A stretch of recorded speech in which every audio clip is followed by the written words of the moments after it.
Berlin, March 4, 1944. Altitude 25,000 feet. The frozen air at -40 degrees Fahrenheit burns your lungs.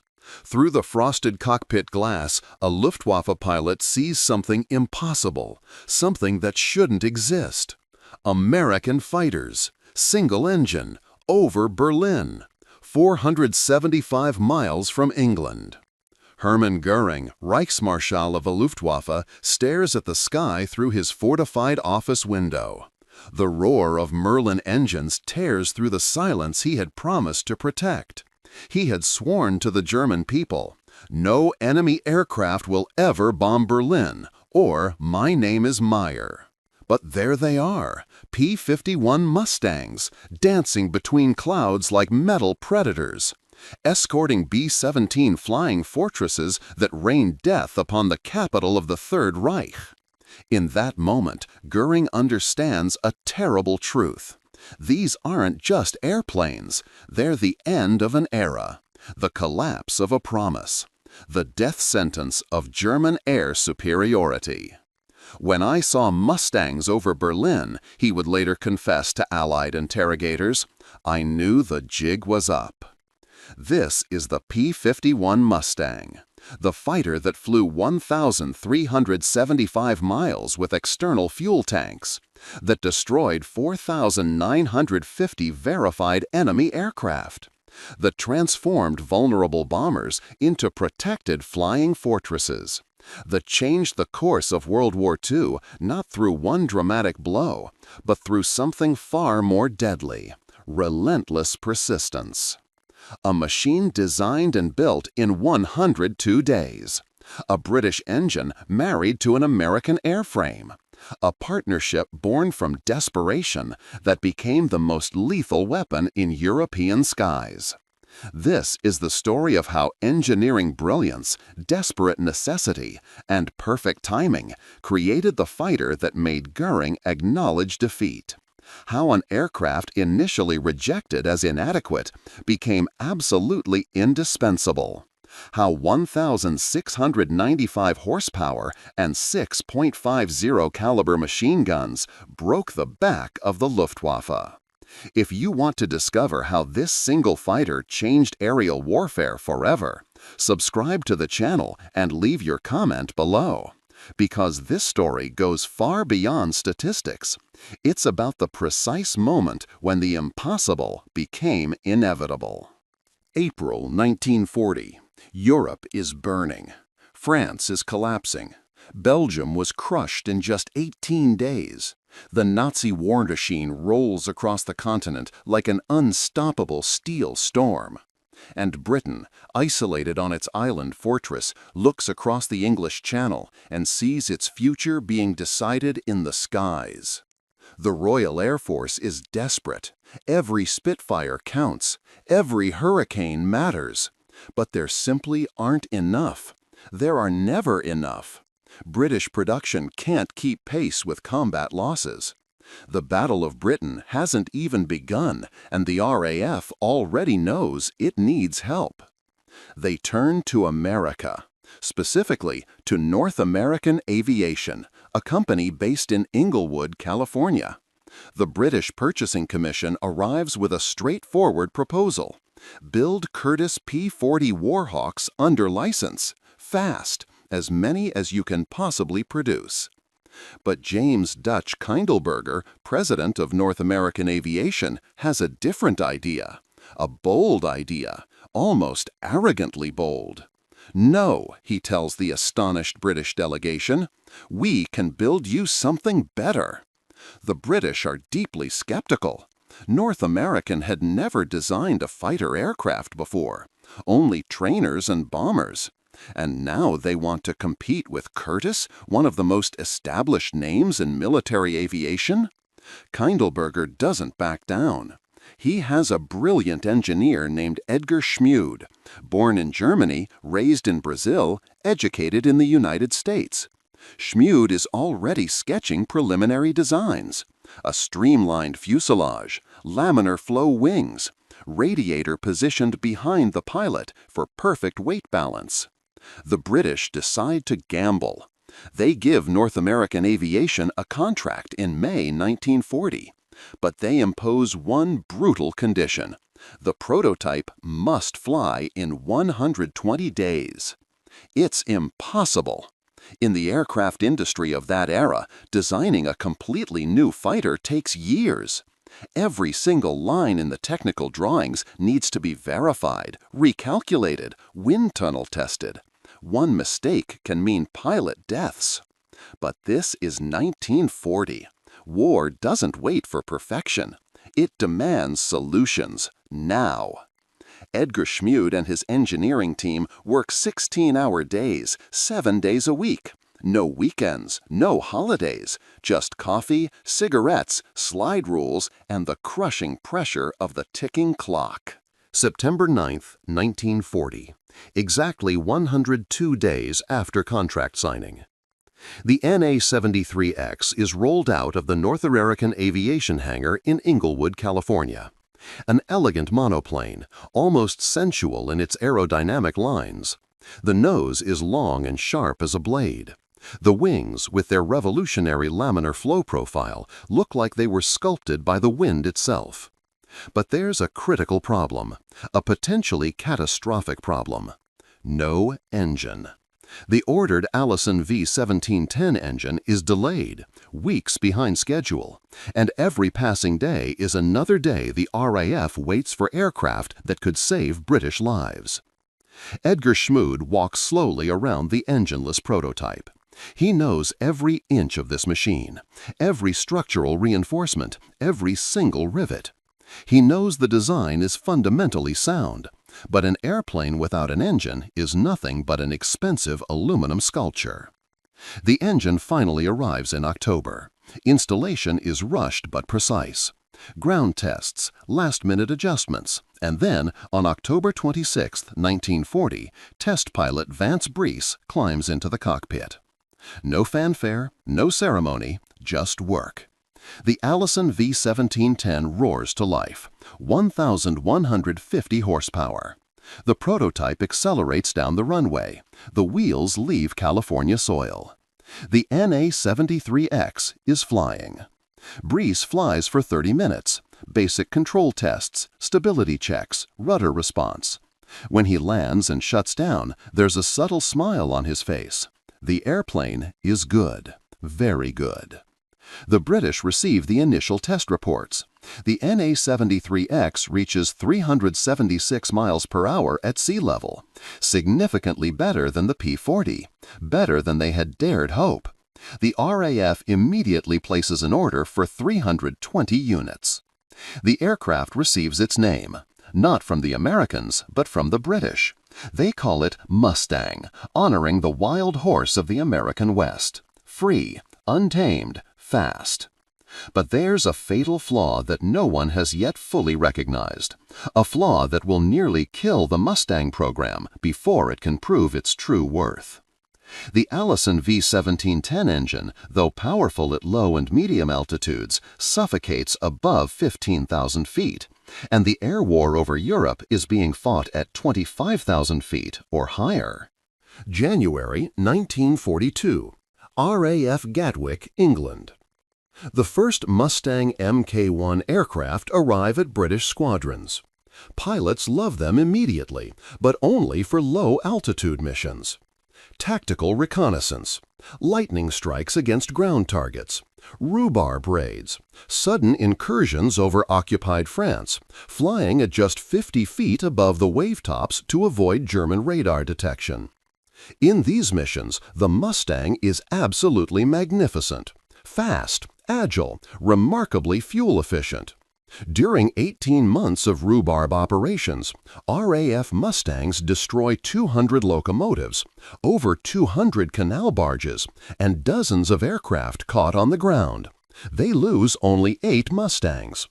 But when they try using it at combat altitudes over Europe, where Messerschmitt Me-109s and Focke-Wulf FW-190s operate, the Mustang becomes vulnerable prey. The Allison engine loses power dramatically above 15,000 feet. The single-stage supercharger simply cannot compress the thin air sufficiently. April 1942, RAF Duxford. A Rolls-Royce test pilot named Ronald Harker flies a Mustang Mk1. He's deeply impressed with the handling characteristics, the low-altitude speed, the extraordinary range. But Harker sees something others haven't noticed: hidden potential waiting to be unlocked. After landing, he sends an urgent report to his superiors at Rolls-Royce. This aircraft, fitted with a suitable engine, would probably be the best fighter of all time. The suitable engine he envisions is the Rolls-Royce Merlin 61, a revolutionary power plant with a two-stage supercharger recently developed for the Spitfire Mk9. But the idea meets immediate resistance. Rolls-Royce engineers are overwhelmed. Every single Merlin produced is already allocated to Spitfires, Lancasters, and Mosquitoes. Production cannot possibly meet existing demand. Besides, there's bureaucratic skepticism. Why waste a precious Merlin on an American airplane that already functions adequately at low altitude? But Harker is relentlessly persistent. He knows numbers don't lie. If his slide rule calculations are correct, a Mustang equipped with the Merlin 61 would reach 441 miles per hour at 25,600 feet. That would make it faster than any operational fighter aircraft in the world. June 1942, Hucknall, England, Rolls-Royce Flight Test Establishment. 4 Mustang airframes are selected for experimental conversion. RAF serial numbers AM203, AM208, AL963, and AL975. The project receives the designation Mustang X. Whittall-Challier's engineering team, led by Rolls-Royce's chief aerodynamic engineer, performs preliminary calculations. The projected numbers are genuinely shocking. With the Merlin 61, the Mustang wouldn't just be good, it would be transformational. But installing a Merlin into a Mustang airframe designed for an Allison isn't straightforward. The Merlin is 350 pounds heavier. The aircraft's center of gravity shifts dangerously. The existing radiator system cannot dissipate the additional heat generated by the two-stage supercharger. Solutions are improvised with British ingenuity. An additional chin radiator is installed beneath the engine. The wings are repositioned slightly forward to compensate for the weight change. A 4-blade propeller replaces the original 3-blade design. October 13, 1942. Captain R.T. Shepard, Rolls-Royce's chief test pilot, climbs into the cockpit of the first Mustang X, AL975. The Merlin 65 engine roars to life, a deeper, more powerful sound than the Allison ever produced. Shepard advances the throttle. The aircraft responds with visceral, immediate aggression. The wheels lift off English soil, and he climbs rapidly for altitude. At 21,000 feet, the airspeed indicator reads 422 miles per hour. Shepard pushes further, 22,000 feet, 433 miles per hour. When he lands and shuts down the engine, there's a crowd of engineers waiting anxiously. Everyone wants to know the same thing. Did it work? Shepard removes his leather flying helmet. His face reveals everything before he speaks a single word. "Gentlemen," he says with characteristic British understatement, "we have just created the best fighter in the world." Testing continues systematically through December. Each successive flight confirms what Harker had predicted months earlier. The Merlin-powered Mustang isn't merely superior, it's genuinely revolutionary. Across the Atlantic, an American officer in London named Lieutenant Colonel Thomas "Tommy" Hitchcock is receiving detailed reports about the Mustang X test program. Hitchcock, a renowned polo champion and assistant military attaché, immediately grasps the strategic significance. He sends an urgent telegram to Washington. "This could fundamentally change the air war over Europe. We must act immediately." But in Washington, institutional resistance runs deep. Wright Field, Ohio, USAF Material Command Headquarters, late 1942. American generals examine Hitchcock's enthusiastic report with barely disguised skepticism and bureaucratic caution. They see an aircraft originally developed for the British, now equipped with a British engine. It's not 100% American. And in the nationalist mindset dominating the American military establishment of 1942, that's a significant problem. As Hitchcock would later write in frustration, sired by the English out of an American mother, the Mustang has no parent at Wright Field to appreciate and push its good points. But eventually, hard data overcomes institutional politics. The Packard Motor Company is already manufacturing Merlin engines under license for British use. Why not redirect some production capacity to American Mustangs? In August 1942, remarkably, before any Merlin-equipped Mustang had even flown in the United States, the USAF places an initial order for 400 aircraft. It's an extraordinary vote of confidence based purely on British test data and Hitchcock's persistent advocacy. November 30th, 1942, Inglewood, California. The XP-51B, the American version of the British Mustang X, makes its maiden flight. Equipped with the Packard V1650-3, the American-manufactured version of the Merlin 61. The test pilot advances the throttle to maximum power. The Packard Merlin responds with 1,695 horsepower roaring through the thin air. At 25,000 feet, the XP-51B achieves 441 miles per hour, exactly as British testing had predicted. But raw speed is only part of the revolutionary equation. What truly changes the strategic game is operational range. With two 75-gallon external drop tanks mounted under the wings, the P-51B can fly an astonishing 1,375 miles. That means London to Berlin and back to England. For the first time in the entire war, Allied heavy bombers will have fighter escort protection throughout complete missions, from English air bases to the industrial heart of Nazi Germany. Production begins in June 1943 at factories in Inglewood, California and Dallas, Texas. 2 shifts, 3 shifts, round-the-clock production. The assembly lines never stop.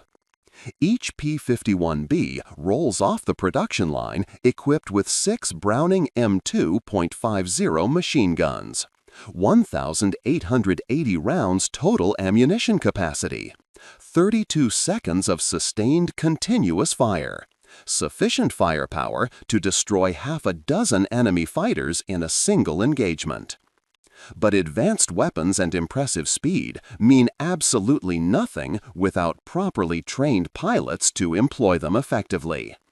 And in December 1943, the first operational P-51Bs begin arriving at air bases in England.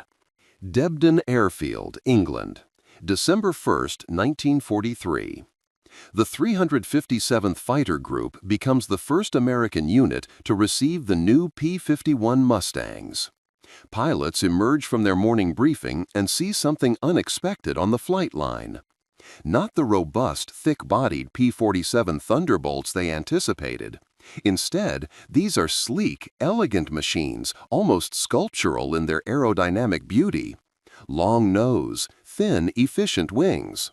Razorback canopy configuration. The bubble canopy hasn't been introduced yet.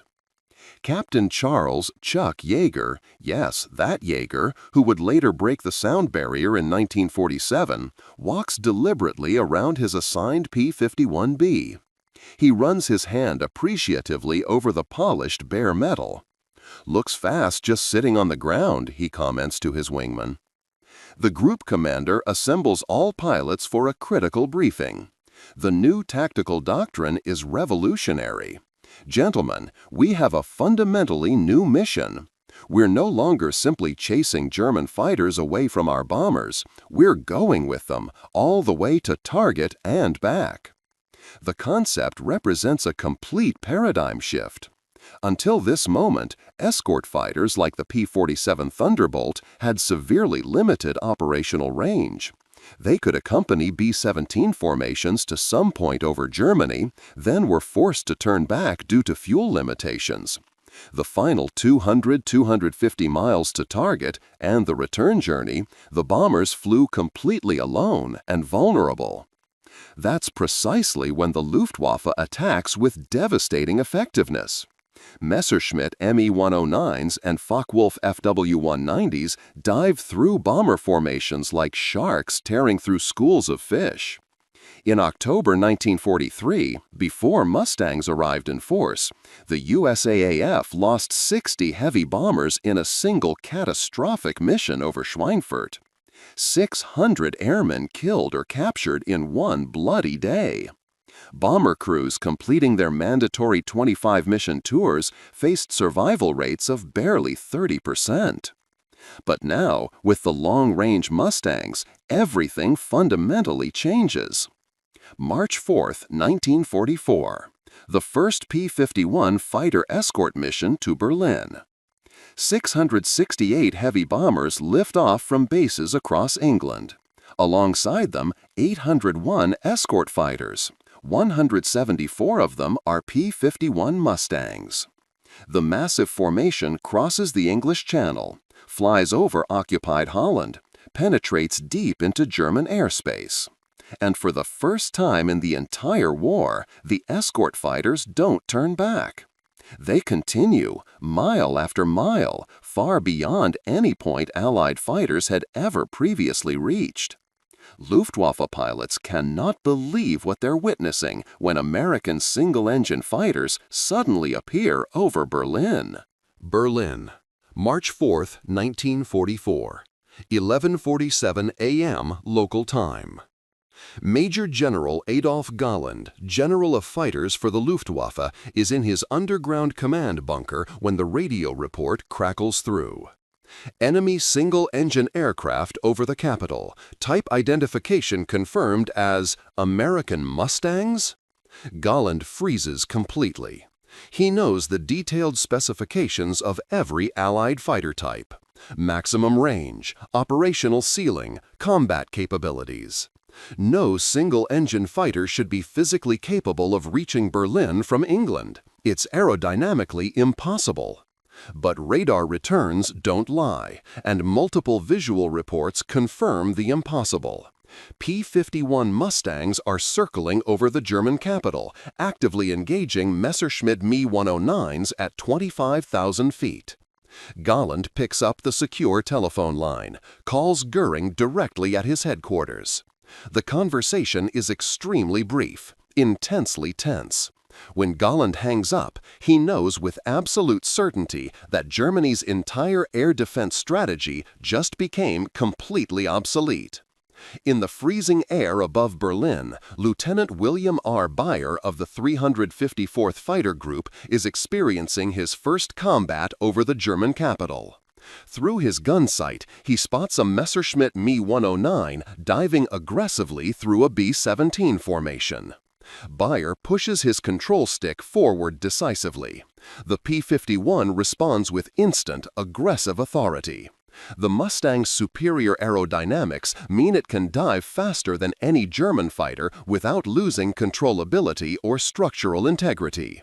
He lines up the Me-109 perfectly in his illuminated gun sight.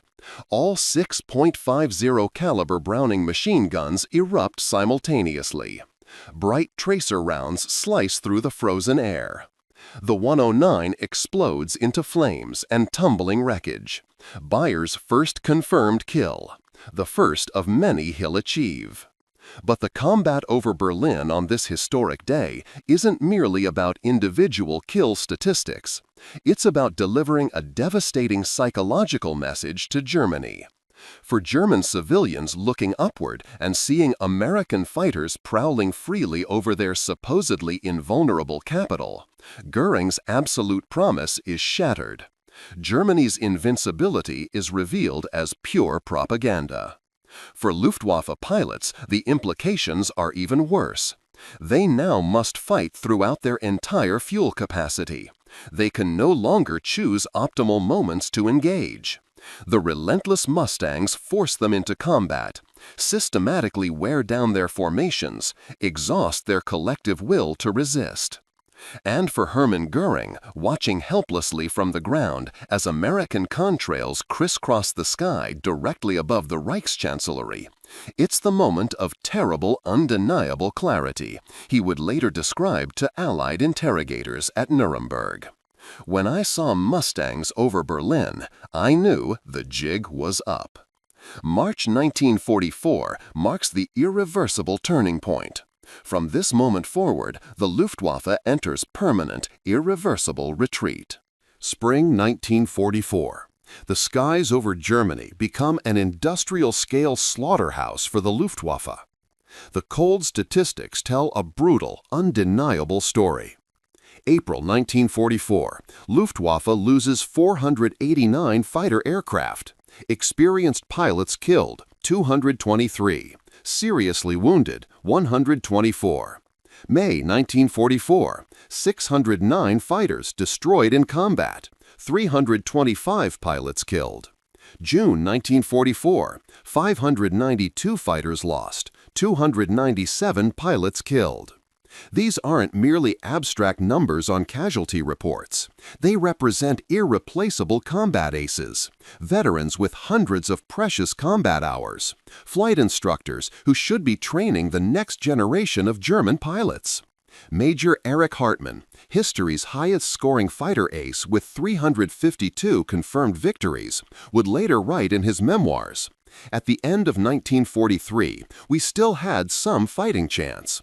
Spring 1944, after the Mustangs arrived in overwhelming force, we knew it was merely a matter of time before complete collapse."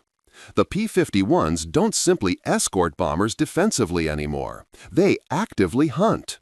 A revolutionary new tactical doctrine is implemented across all fighter groups.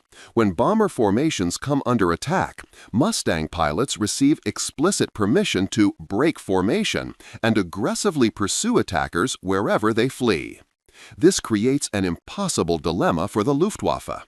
If they attack the bombers, Mustangs hunt them relentlessly. If they focus defensively on the Mustangs, American bombers systematically destroy German industrial capacity with complete impunity. And increasingly, Mustangs begin conducting strafing runs, low-level machine gun attacks directly against German airfields. Flying at terrifying 50-foot altitude, maximum possible speed, appearing suddenly over trees and hills before anti-aircraft warning sirens can even sound. The 357th Fighter Group develops a particular deadly specialty in these attacks, hitting airfields precisely at dawn, when German pilots are climbing into cockpits preparing to intercept the day's bomber formations. May 18, 1944, Major Leonard Kit Carson leads his flight over Kiel Airfield at sunrise. 16 Messerschmitt Me-109s are lined up perfectly on the runway. German pilots sprinting desperately toward their cockpits, engines warming up. Carson doesn't hesitate for 1 second, dives. All 6.50 caliber machine guns open fire simultaneously. In exactly 45 seconds, 9 Me-109s are burning intensely on the ground. 2 additional aircraft are destroyed by his following wingmen. None of them ever left the ground. This becomes the new terrifying reality. German pilots aren't safe even on their own heavily defended airfields. By August 1944, P-51 Mustangs of the 8th Air Force alone have destroyed over 2,000 German aircraft in aerial combat and an additional 1,500 on the ground. September 1944. American Mustang production reaches its absolute peak capacity. 3 complete P-51 fighters are finished every single hour, 72 per day, over 500 per week. Factories in Inglewood, California and Dallas, Texas operate continuously, 24 hours daily. Workers rotating through 3 full shifts. Many of them are women, the legendary Rosie the Riveters, who assumed manufacturing positions vacated by men deployed to combat theaters. The definitive model, the P-51D, enters full mass production. Critical improvements over the earlier BC variants. Revolutionary bubble canopy. Complete 360-degree visibility. Eliminates the dangerous blind spot directly behind the pilot. 6.50 caliber Browning machine guns, all mounted in the wings with 1,880 total rounds of ammunition capacity. Upgraded Packard V1650-7 engine, based on the Merlin 66 design, producing 1,720 horsepower. Maximum speed, 437 miles per hour at 25,000 feet altitude. Unit cost, $51,000 per aircraft, approximately $700,000 in current inflation-adjusted values. Over 15,000 total P-51 Mustangs will be manufactured before the war's end, more than any other American fighter type except the rugged P-47 Thunderbolt. But while production numbers explode exponentially, something even more strategically important is occurring simultaneously. American pilots are completely mastering the machine. Captain Don Gentile, 4th Fighter Group, becomes a national legend. 21.83 confirmed aerial victories. American press dubs him the Ace of Aces. Major George Preddy, 352nd Fighter Group, 26.83 confirmed victories, the highest-scoring P-51 Mustang ace of the entire war. The Tuskegee Airmen, the segregated 332nd Fighter Group, America's only African-American fighter squadron, fly P-51s marked with their distinctive red tail markings. They develop a fierce, well-earned reputation. They never lost a single bomber they were assigned to escort. Experienced Luftwaffe pilots begin deliberately avoiding any bomber formations escorted by the feared red tails. December 1944. Operation Bodenplatte, the Luftwaffe's final desperate major air offensive. On January 1, 1945, the Luftwaffe launches absolutely everything remaining. 900 fighters attack Allied air bases across France and Belgium in a last desperate attempt to destroy aircraft on the ground. The surprise attack achieves initial tactical success. Over 300 Allied aircraft destroyed on the ground. But the operational cost is catastrophic. The Luftwaffe loses 271 aircraft. Even worse, 237 irreplaceable experienced pilots killed or captured. It's the final killing blow. The Luftwaffe never recovers operational capability.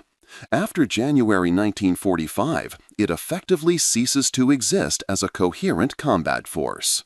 The Mustangs dominate European skies completely and without challenge. May 8, 1945, VE Day. Victory in Europe is officially declared. The 8th Air Force, 9th Air Force, and 15th Air Force compile their final comprehensive statistics from all P-51 operational units. 4,950 enemy aircraft confirmed destroyed in aerial combat. 4,131 enemy aircraft destroyed on the ground during strafing attacks. Combined total, 9,081 German aircraft eliminated by Mustang units. This staggering figure represents nearly 50% of all aerial combat victories claimed by the entire USAAF in the European theater, more than any other single Allied fighter type in direct air-to-air combat. The cost, approximately 2,520 P-51 Mustangs lost to all causes in combat operations. Overall kill ratio, approximately 3.6 enemy aircraft destroyed for each Mustang lost. Some historical analyses cite even more favorable ratios, as high as 19-to-1 during certain operational periods. But raw statistics alone don't tell the complete strategic story. The true decisive victory wasn't simply the number of enemy fighters shot down. It was systematically breaking the Luftwaffe's institutional spine as a functioning military organization. Between January 1944 and May 1945, the Luftwaffe lost over 2,500 experienced fighter pilots killed in combat operations. Thousands more were seriously wounded or captured. These weren't inexperienced rookie pilots fresh from abbreviated training. They were irreplaceable combat veterans, seasoned instructors, squadron and group leaders, the accumulated institutional knowledge of an entire sophisticated air force.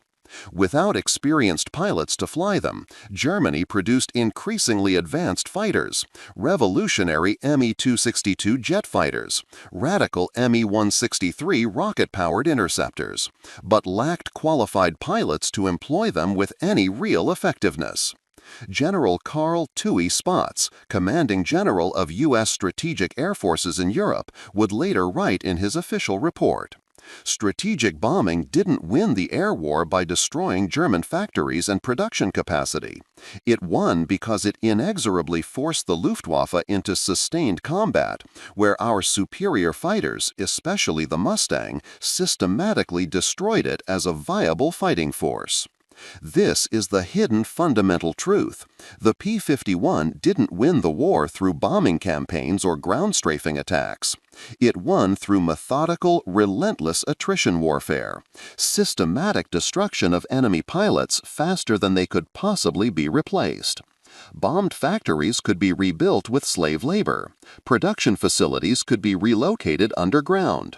Aircraft manufacturing could be successfully dispersed.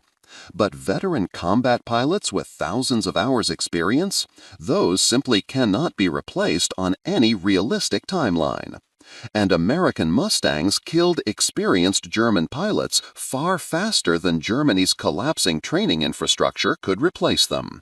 That was the true killing blow that ended the Luftwaffe. But the P-51 Mustangs war was far from over when Germany surrendered. March 1945. Iwo Jima, Pacific Theater. After 5 weeks of the bloodiest combat in Marine Corps history, American forces finally capture the small volcanic island located just 700 miles south of Tokyo. The conquest cost 6,821 American lives and 19,217 wounded.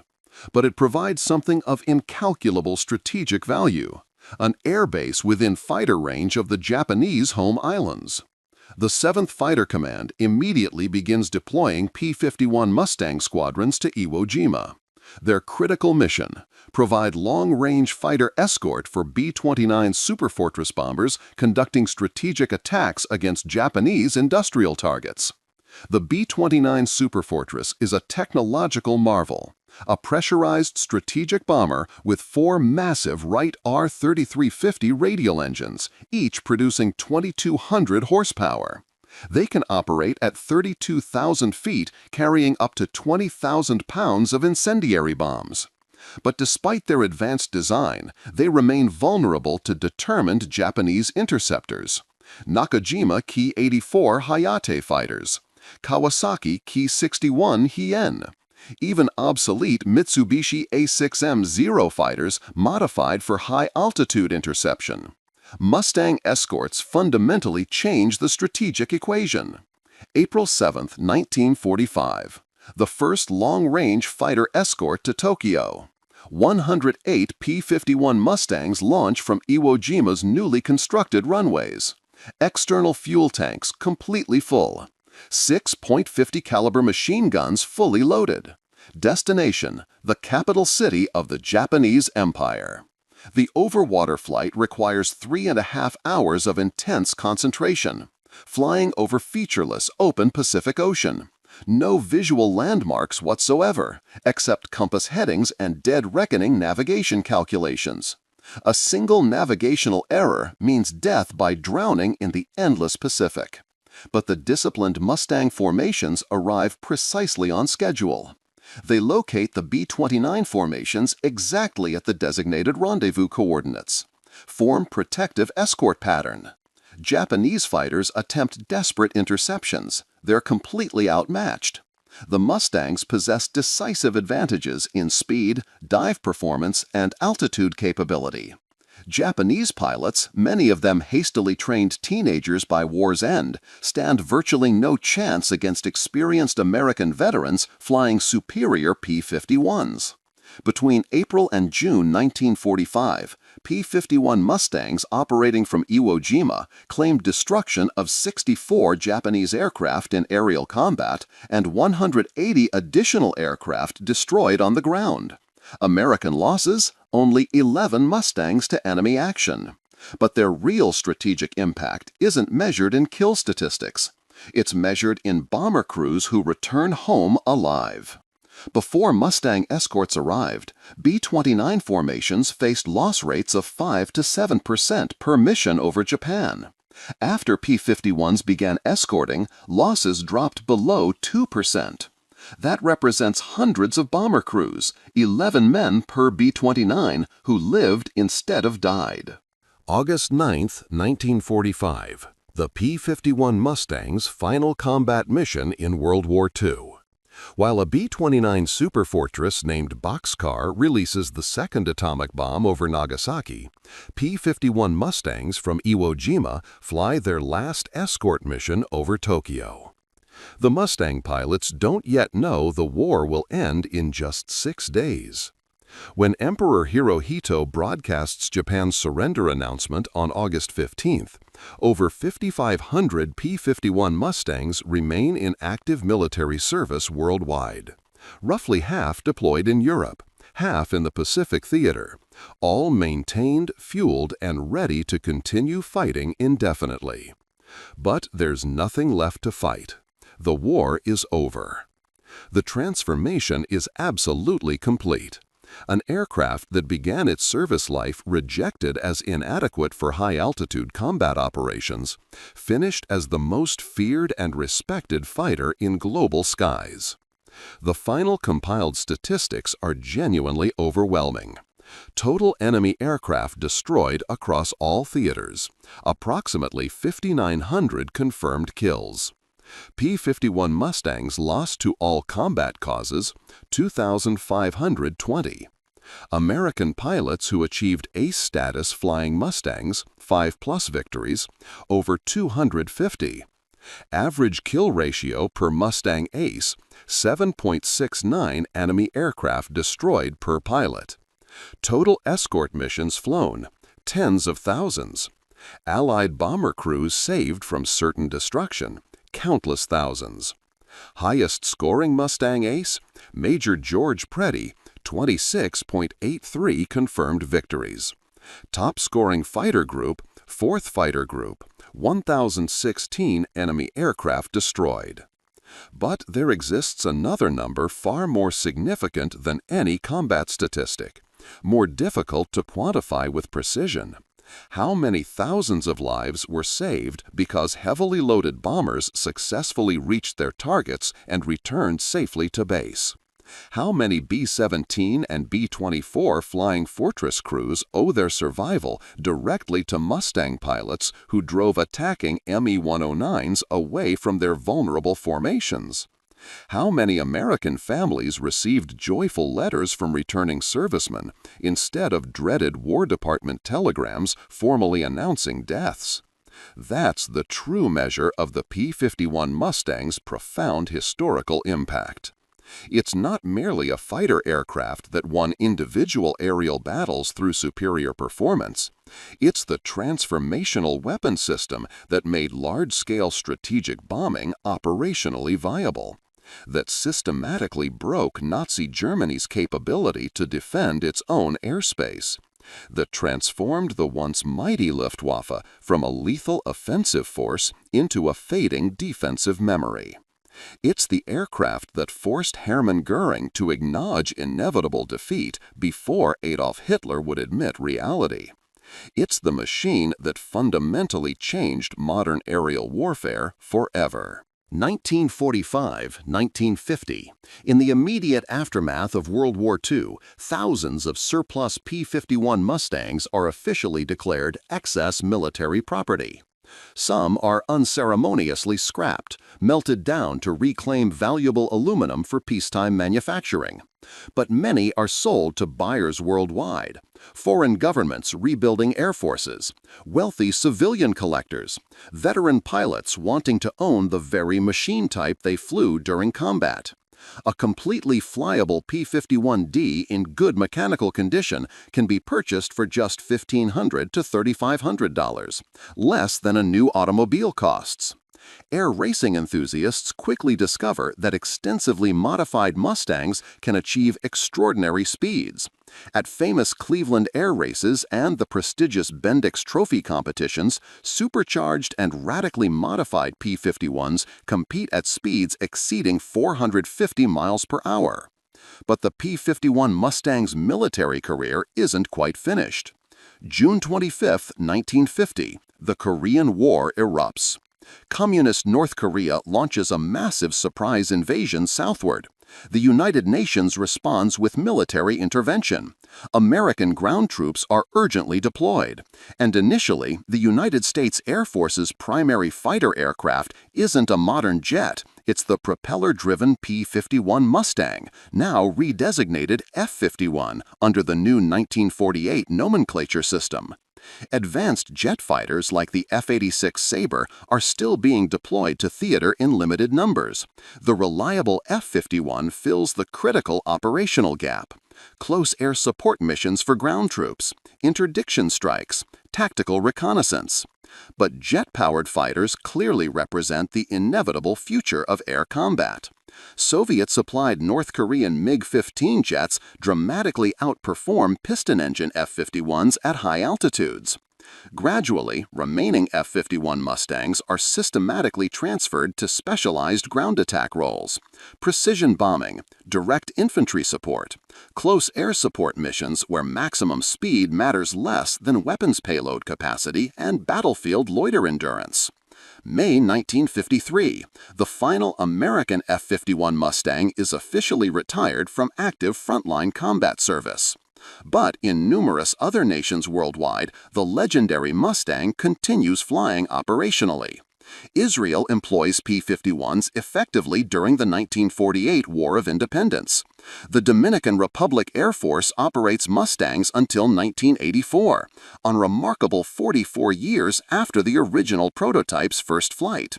Indonesia, El Salvador, Nicaragua, Sweden, over 55 different countries operate P-51 Mustangs in post-war military service. Today, fewer than 200 P-51 Mustangs remain in fully airworthy flying condition worldwide. Most belong to dedicated private collectors or aviation museums. These surviving aircraft aren't merely static museum display pieces. They're living, breathing symbols of an extraordinary era when brilliant engineering, raw courage, and desperate necessity combined to create something genuinely exceptional. When you hear a Rolls-Royce Merlin engine roar at a modern air show, that unmistakable, deep, powerful sound, you're hearing living history. So what does the P-51 Mustang truly represent in the broader context of military history? It's far more than just an exceptionally successful fighter aircraft. It's a profound lesson about perfect timing, rapid adaptation under pressure, and unprecedented international collaboration during humanity's darkest hour. Designed and built in just 102 days when industry standard timelines measured in years. Fundamentally transformed by a British engine when nationalistic pride could easily have refused foreign technology. Deployed in overwhelming mass production when manufacturing capacity was already overstretched. Successfully mastered by pilots who received mere weeks, not years, of abbreviated training. The Mustang's complete story is World War II's entire story compressed into miniature. Desperate improvisation under literally mortal pressure. Unprecedented international cooperation despite deep-rooted national rivalries. Pragmatic engineering solutions chosen over theoretical perfection. And absolutely relentless execution when the stakes were nothing less than civilization's survival. Hermann Göring wasn't mistaken or exaggerating when he confessed to interrogators.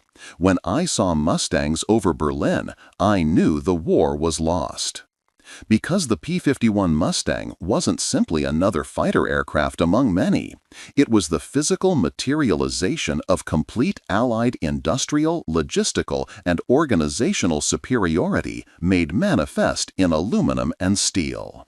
Nazi Germany could design theoretically superior fighters on engineering drawing boards, radical Me-262 jet fighters, radical Me-163 rocket interceptors, but they fundamentally couldn't mass-produce them in sufficient quantities, couldn't adequately train pilots to fly them effectively, couldn't protect their dwindling pilot pool from systematic attrition warfare. The Allies, with the Mustang as their primary tool, conclusively proved that industrial warfare isn't won by possessing the single most technologically advanced weapon. It's won by deploying the right weapon in overwhelming sufficient quantity at precisely the right strategic moment. 4,950 confirmed enemy aircraft destroyed in aerial combat. 1,375-mile maximum range with external drop tanks. A historical legacy transcending mere statistical achievement.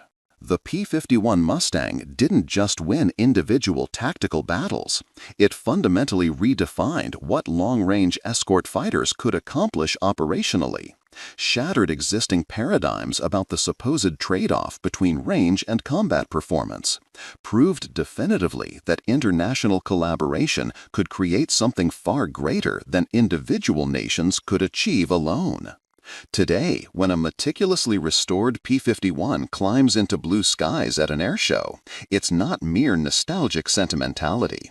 It's living memory of when the seemingly impossible became inevitable reality. When 1,695 horsepower and 650 caliber machine guns literally changed the course of human history.